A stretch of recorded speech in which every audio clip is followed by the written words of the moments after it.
लगातार हम almost every second day पढ़ रहे हैं कि इस तरीके से डिरेलमेंट हो रहा है। ट्रेन हादसे हो जाते हैं, जाने चली जाती हैं, उस पर कोई कार्रवाई नहीं की जाती है। रेलवे मंत्री अपने प्रचार में व्यस्त हैं। वो देखते हैं कैसे रेल मंत्री की जगह मैं रील मंत्री बन जाऊं, इंस्टाग्राम रील्स बनाऊं और अपनी वाह लूटूं। सारा जो वहाँ की रेलवेज का बजट है, मुझे तो लगता है उसका 30% तो इनकी प्रचार में ही जाता है। देश का दुर्भाग्य है कि ऐसे रेलवे मिनिस्टर हैं जहाँ पे कोई अकाउंटेबिलिटी नहीं ली जाती है। कोई पार्लियामेंट में हम चर्चा करना चाहते हैं अंडर 267, वो चर्चा हमें होने नहीं देते हैं। जब कहते हैं कि जनता के बीच में जो पैसेंजर ट्रेन्स हैं वो घटती जा रही हैं, जो बोगीज हैं वो कम होती जा रही हैं, रिजर्व सीट पे अनरिजर्व लोग भर भर कर जाते हैं। बिहार, उत्तर प्रदेश, झारखंड, छत्तीसगढ़ से जो ट्रेनें चलती हैं, निकलती हैं, आपको उनका हाल देखना चाहिए।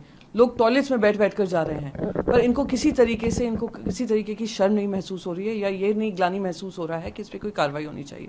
कोई फीडबैक अच्छे मन से दे तो उसको नकार दिया जाता है। आज सीनियर सिटीजन डिस्काउंट आपने खत्म कर दिया है, पैसेंजर फेयर्स आपने डायनामिक कर दिए हैं, तो कोई अगर लास्ट मिनट टिकट भी खरीदता है उसकी ticket would be as expensive as a railway air fair.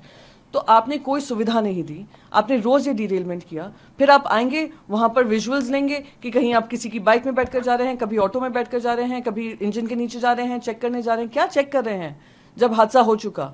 फिर कहते हैं कार्रवाई करेंगे, फिर कॉम्पेंसेशन अनाउंस करेंगे और फिर इट्स बिजनेस एज यूजुअल।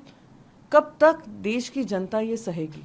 कब तक देश की जनता प्रधानमंत्री से ये उम्मीद रखेगी कि प्रधानमंत्री जी आपके कैबिनेट में ऐसे मंत्री बैठे हैं जो काम नहीं कर पा रहे हैं, जिनको जिम्मेदारी तो बहुत सारी, इतनी सारे उनको पोर्टफोलियोज दिए हुए हैं। How can he do justice to the railway ministry कि safety and security has been thrown out of the window? तो ये इस पर कार्रवाई होनी चाहिए और रेलवे मंत्री को इसकी जवाबदेही लेनी चाहिए।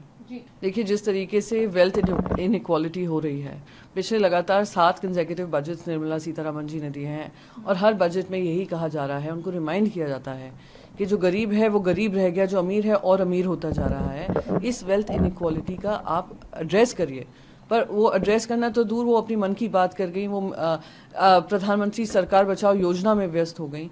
आज कांग्रेस पार्टी का स्टांस रहा है कि जितनी आबादी हो उतना हक हो, वो अपनी पार्टी के हिसाब से बोल रहे हैं, पर सच्चाई ये भी है कि जो गरीब तबका है, जो पिछड़ा वर्ग है, उनको जो सही मायने में इकोनॉमिक पॉलिसीज बननी चाहिए थी कि उनकी ज़िंदगी बेहतर हो, उनकी आमदनी बढ़े, उनके लिए अपॉर्चुनिटीज़ बढ़ें, वो काम हो नहीं रहा है। यही दुर्भाग्यपूर्ण है और वो उन्होंने अपने स्पीच के माध्यम से जताया है।